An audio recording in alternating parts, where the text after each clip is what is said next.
Guys, velkommen til. I dag, der skal mig og Daniel gøre noget fucking luksus. Fordi, det vi skal i dag, det er faktisk, at vi skal prøve noget custom zombies. Fordi, nu har jeg været fuck mig imod det, jeg ved ikke hvor længe. Men, inde på stream, her på TikTok, her for ikke så længe siden, der kom jeg faktisk, der fik jeg en ny high round inde på Origins. Så nu synes jeg næsten, at nu var den high round, den var altså locked in. Ligesom jeg har været de sidste 3 uger, ikke? Så vil jeg faktisk næsten sige, at det her, jeg gør, det er næsten tegn på mig i dag. Vi er friske, vi er klar, vi er good to go. Der spille noget fucking ting her. Altså, hvis vi skal passe med, hvad måned det er, Ja, oktober. ja, så vil den der Halloween en jo nok passe. Men jeg tror faktisk, det er et lidt piss map. Jeg har ikke prøvet det. Men ja. Det finder vi jo kun ud af ved at prøve det. Så du vil ikke prøve en god klassiker til at starte på, eller hvad? Der er det bare sådan, bro sidder der ved at være helt impressed over det her. Meanwhile, jeg sidder og kigger på et loading screen. De har lavet os om til Secret Agents. De har været rimelig gode med detaljer. Og vi har været uheldige med spawn location. Fordi vi plejede altid at elske at camp herover. Jeg kan se nogle ændringer allerede. Jeg kan allerede sige en ting, de har lavet om på, jeg ikke fatter. De har ændret, hvad hus du køber granater i. Ændrer det? Normalt så var det hus helt herovre i hjørnet, hvor du skulle rende ind en dør og så købe granater, ikke? Ja. Ja, nu har de valgt at bare gøre det ved huset lige ved siden af. Jeg ved ikke hvorfor de har ændret til huset lige ved siden af, men... Oh my god, dude, det er de gamle sådan kaboom-lyde fra den nuke. Men som sagt, de er jo... Men som sagt, Tombstone er tilbage også. Ja. Du prøv at se der. What up? Hey. Prøv at se. Og det var den der, man kunne pakke punchen en milliard gange. Du har fået en elsat. Den var ikke engang på mappet dengang. Men jeg har hørt om, at der skulle være en buyable ending, og det ved jeg ikke, om det er rigtigt. Men det har jeg hørt. Det kan vi finde ud af. Men har de åbnet op for boksehallen? Jeg holder kæft, det er bare mig, der er dum. Bowlinghallen. Du kan åbne derhen til. Så en ting, jeg ikke kan lide med bowlinghallen, ikke om? Det ligner virkelig bowlinghallen fra Black Ops 6. Så siger min den 10, den bowlinghal der var lavet 6 år eller sådan noget. Nej, det passer ikke. Den var lavet meget før Black Ops 6. Hvilket jeg ved ikke, hvad det forklarer. Om det forklarer, at dem, der lavede Black Ops 6, de ikke er kreative. Eller dem, der har lavet den her mod, de var meget mere kreative, end de burde for deres tid. Jeg vil nok sige, det er Black Ops, det er Call of Duty, der er lavet nogle klap af det. Og kan du ellers sige, det er Call of Duty creatorsne, der er dumme, end en modder, der bare var bedre end hans tid? Det er sgu da ham, der har lavet det først. Så er det sgu dem, der har lavet en fejl. Nå, men det er det, jeg siger. Altså, det er helt klart ham, der har lavet den her mod først. Men er det så bare ham, der var bedre end alle andre for den tid, han lavede den i? Eller Call of Duty, der bare var ekstremt dårligt, da de lavede Black Ops 6, eftersom de lavede noget, der ligner noget, der blev lavet flere år siden? Tæt på grillen, Marker. God damn. Insta-kill. Ej, det var Richtofen. Det var god gammel Richtofen. Okay. Kan du beskytte mig, hvis jeg lige får noget? Ja, som sagt, jeg kan godt se, at der er nogle ændringer her og der. Jeg vil ikke sige, at det er dårlige ændringer, men man kan godt lægge mærke til nogle ændringer. Du kan da bare ordne dine settings. Vi har en lille crawler. Ja. Han skadede bare et første gang, han slog mig nok. De må rate nummer 2. Kom så. Rate nummer 2. Rate nummer 2. Rate nummer 2. Rate nummer 2. Ja, det er Richtofen, der griner og sådan noget. De har addet et nyt... Det her map har addet et nyt sted, boksen kan spawn. Det er meget nice på en måde, bortset fra det fakt, at det er der, den rigtige boks er lige nu. Rate nummer 2. Det er et lorte camping spot, plus vi skal lige åbne derind til, hvilket gør boksen er useless lige nu. Se, jeg hører dig. Men har du set den her rate nummer 2 her, altså? Den ligner næsten er blå. Altså den one på den ligner næsten er blå. Det er godt. Hvor er boksen? Nå, du bare en bygning. Den er her. Du kan, Niklas, gå op til jog, der er nogle trapper, du kan gå ned af for at komme over til den. Altså, jeg kan også købe der herovre, jeg skal bare lige over frem og point.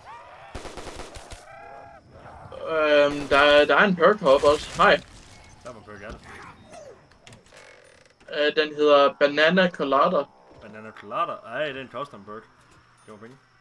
Nå, jeg stiller den der code. Jeg har en code 19, lad mig slave noget nu. Ja, altså det ser meget fredfyldt ud for det fakt, jorden er sprunget i luften. Det ligner mere, at det her, det tager plads et godt stykke tid efter. Men det er jo ikke meningen, fordi hele atmosfæren er jo ødelagt lige nu, som det står til, så hvor fanden er himlen bare lige blevet normal efter sådan et år? Nå, en ting jeg ikke kan fortælle i mening, det er, hvis alting er blevet normalt igen. Hvorfor er der stadig ild i den skraldespand derovre? Ja, det er også noget sådan lidt, du ved, altså hvis tingene er blevet normalt igen, og folk de begynder at repopulate, fordi der er tydeligvis en masse folk i live, ikke?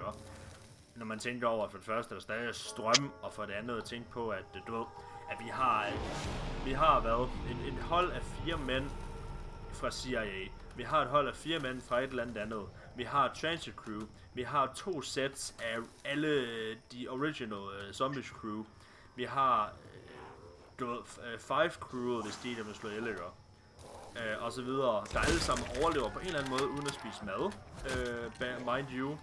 Men de repopulater. Altså det er forklaret en måde du kan gøre det på. Det bliver forklaret i Black Ops 2. Gør det? Altså, der er en grund til at der er bare et problem. Det er kun en af dem. Der er en grund til. Ja, der er en grund til at Stuhlinger kan høre Richtofen i hans hoved. Det er normalt ved dit ret, men det er en person ud af der næsten 12. Altså, hvis du virkelig vil tænke over det, vi kan også høre Richtofen tale lige nu. Jeg ved godt, det er game mechanics, men det er bare, hvis du vil have det til at passe ind. Det vil altid passe ind, ikke? Så burde han lave mad. Jeg siger bare, hvis du vil have det til at passe ind, så giver det mening, hvorfor vi kan høre Richtofen også lige nu. Hey. Jeg ved godt, mappet ikke er lavet ordentligt. Og han har ændret nogle ting, hvor jeg... Han har ændret nogle ting, hvor jeg også sidder sådan lidt, hvorfor? Jeg må indrømme noget, ikke? Af alle maps, jeg har spillet, ikke? Hvordan fuck er det her map, det der kommer til at lagge allermest? Det er fandme imponerende alligevel, det må jeg sgu bare lade sige, mine damer og herrer, det er great. Ej, hvad dø. Nej, okay. Jeg rørte fucking lava. Og nu er Daniel også ved at dø, det er fedt. Jeg ved ikke lige, hvad der skete. Jeg prøvede at revive dig. Blev du ved med at kravle eller et eller andet? Det er sgu zombie. Der er no way. Det er det... lige på det fucking 8. Vi taler ikke om det. Sindssygt. Det er en fed måde at sørge for, at man kan se cutscenes, når alle sammen døde. Også, ja, os andre. Hvem er jeg? Du er Stuhlinger, og jeg er Russman. Dude, ja. Prøv at se. Bro, kig op på mappet. Jesus, man. Altså det ligner seriøst bare Black Ops 2, men med højere grafik. Ja, der er stadig elevator. Lad os se, om de har addet PSD-flop, om du også kan se, når du slider ned. Jeg så den ikke. Jeg så den heller ikke. Vent, kom der. Jeg så et eller andet. Hvordan er det samlet op? Elevator. Her. Elevator key. Nice, okay, så vi har en elevator key nu. Nå, Liquefier, mener jeg. Eller Sliquifier. Ja, Sliquefier, det er lige hernede, mate. Lige hernede. Vent! No shit! Kig her. Du ved, hvordan i Black Ops 2, når du styrede Stuhlinger, så kunne du høre zombierne tale til dig. Ja. Det kan jeg kraftedeme. Så vil jeg ønske, jeg var Stuhlinger. Pis, så jeg kan også høre det. Altså, det er ikke lige så clear, som det var i de gamle, men du kan definitely høre, de prøver på at sige noget. Jeg tør ikke tænke på, hvor mange timer den her person har puttet ind på det her map. Fordi han har virkelig recreated mappet ekstremt godt, og det vil sige, det kommer for mig, jeg har spillet knap nok. Det her map. Se, det map har jeg fandme spillet en del, det vil jeg godt sige. Ej, hvor er det fedt det her, mand. Ærligt. Det her, det minder mig virkelig om de gode gamle dage. Ja, ikke? Det er helt vildt. Det synes fedt, det er synes fedt. Kan du lige beskytte mig, mens jeg lige skruer lyden op på spillet og større? Så kan jeg prøve. Nice. Oh shit. Fuck. Det var kraftedeme godt. Nå. Og nu hører jeg så et sang på Kino Toten, når vi taber, okay. Jeg er her, og du er, kan jeg se. Okay. Jeg er i gang med at loade ind. Du blinker meget, synes jeg. Jeg er i gang med at loade ind. Loading.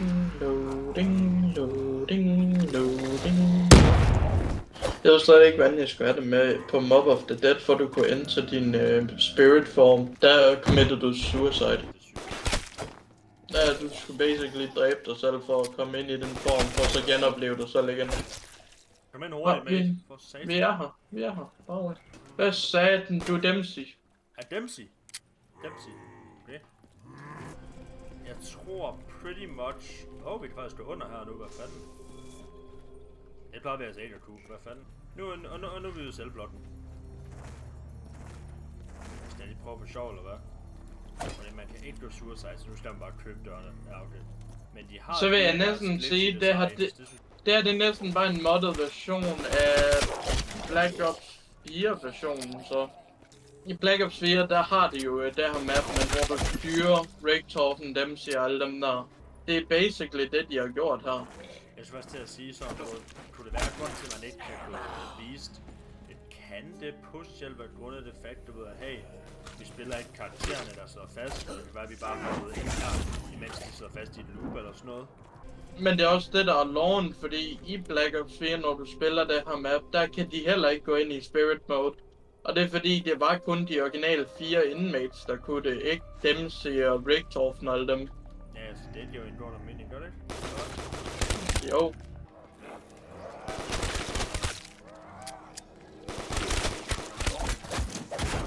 Ah! En lille. Jeg tror lige, jeg kan godt. Det kunne bare stoppe at bruge om. Jo, det er de helt gamle symboler, mand. Jeg åbnede videre. Nice, jeg skal lige have nogle til. Og mystery boxen er her. Mystery box. Ja, kom så.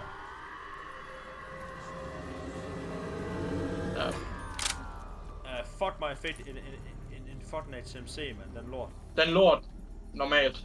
Den er lort normalt i spillet. Den er fucking lort. Jeg elsker bare, hvordan det er sådan. Den lort. Normalt. Normalt er det. Jeg undrer mig faktisk, at noget, hvor man tager tilbage lige for de der ulve derude måske. Hvordan det må det nok måske? Se, det er måske en god nok dag, men jeg vil gerne have et våben først. Hvad fanden er det for en bøssepistol, jeg får? Jeg får en maskinpistol. Kapføren. Jeg skulle lige se noget. Jeg tror ikke, at ulvene de der komme, fordi de på, med den logik her, så må de jo allerede være ordnet. Tror du ikke, ulvene? Det kommer bare lidt frem tidligere, da jeg prøver at slå noget ihjel. Jamen, så tror jeg ikke, at ulvene er på mappet. Så ved vi det.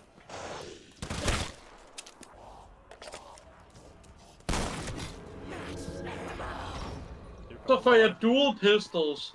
Det er med at fucking gang, ja. Kom med mig.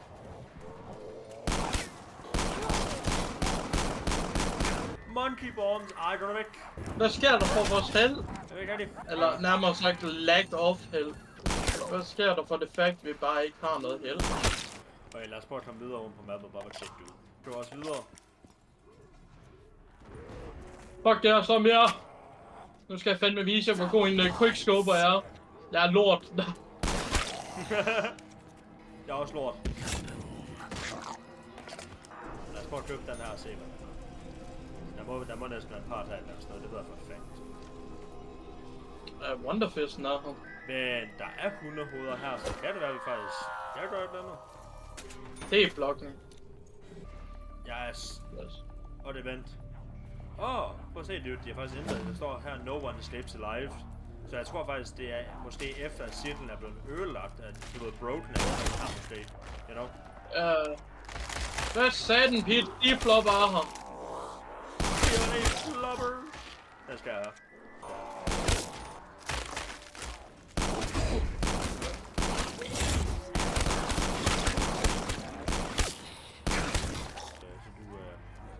Nej, Brutus! Jeg fik ham! Vi fik nøglen! Dude, vi har fået nøglen! Vi har fået til videre! Fuck! Hvad? Hunden er her! Nu kan vi! Dude, S12 er blevet OP, jeg lige for at få dobbelt til. Ja, du spiser bare huni. Huni? Hvad fanden fik den til at trigger nu? What the fuck? Jeg ved det faktisk ikke.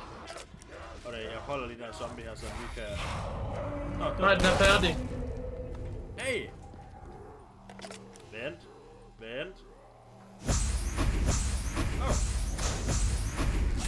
Ja, ja. Jeg nupper bare lige jog. Jeg kommer. Kan det være, at de vil have, hundene skal gøre sådan en bestemt rækkefølge? Det er det sgu ikke. Vi kan da prøve. Det kan vi For jeg brokker mig faktisk ikke helt over den nu, fordi det var ved at blive en stram situation. Ja. Og jeg har en tegn om næste gang vi tager bots, så får vi alligevel bare fucking... Så får vi alligevel bare, du ved... Bams. Og det vil jeg faktisk gerne lige teste nu, hvis jeg lige prøver. Hvordan det tester jeg? Hvor faggot du er. Ja, hvordan nu får jeg bams, bare roligt. Nej, det gør jeg ikke. Ja, det gør jeg nemlig. Det skal jo være ham, der optager dig for bams. Hvad ved vi? Okay. Ja, så får jeg den lige efter. Han skulle lige give dig et lortevåben først.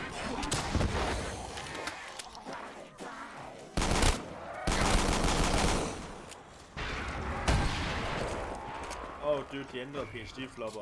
Den gør sådan, at når den bliver slået, ikke? Og så laver du explosive damage. Alt det røg der, det må gerne gå væk. Så løb, når der er en monkey. Du skal bare blive stående, mand. Nej, men jeg kunne ikke se noget. Der er en monkey. Løb.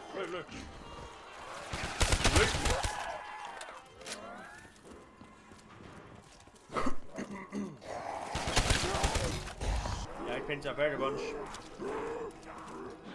Det har jeg. Jeg pakker bunch op.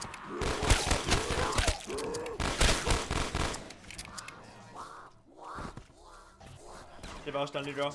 Lad mig.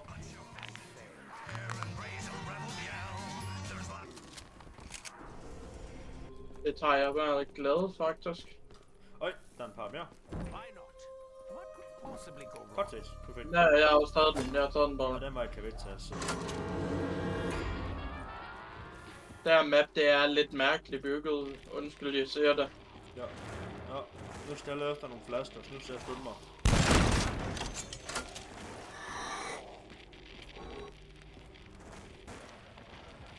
Det tror jeg. I don't even know why I'm here. I'm not like them at all.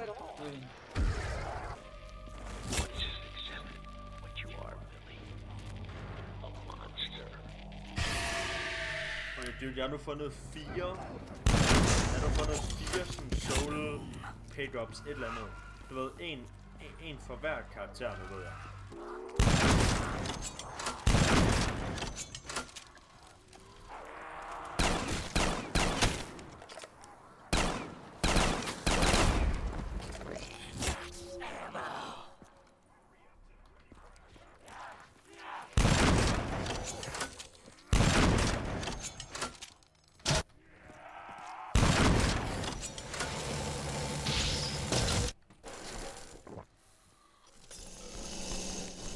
Okay, dude, du er kun bære op til Sage Perch, har jeg lige fundet ud af. Okay, du ved, i Black Ops 2, der kunne du ikke få de der specielle power-ups, ikke op? Thunderwall, Turned, Blast Furnace. Ved du, hvordan de har gjort det her i? Hvordan? De har skrevet det som en lille boks ved siden af. I den der gamle font, de også plejede at bruge i Black Ops 2. Ja. For eksempel der Thunderwall lige nu, så den hedder bare... FSIRT, eller jeg ved sgu ikke, jeg har lort til at stave. Og så Thunderwall. Ja. Hvad får jeg så? I'm straight. Hvad du vil gå ud på, eller noget andet? I'm gonna drown in a blaze of glory. Så jeg dør, hvis zombierne slår mig ihjel i, hvad hedder det?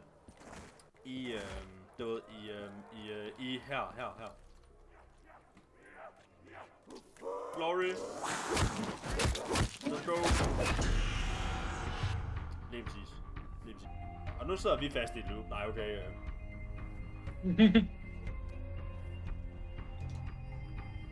Dog, de har en timer her. Ja, det tror jeg godt.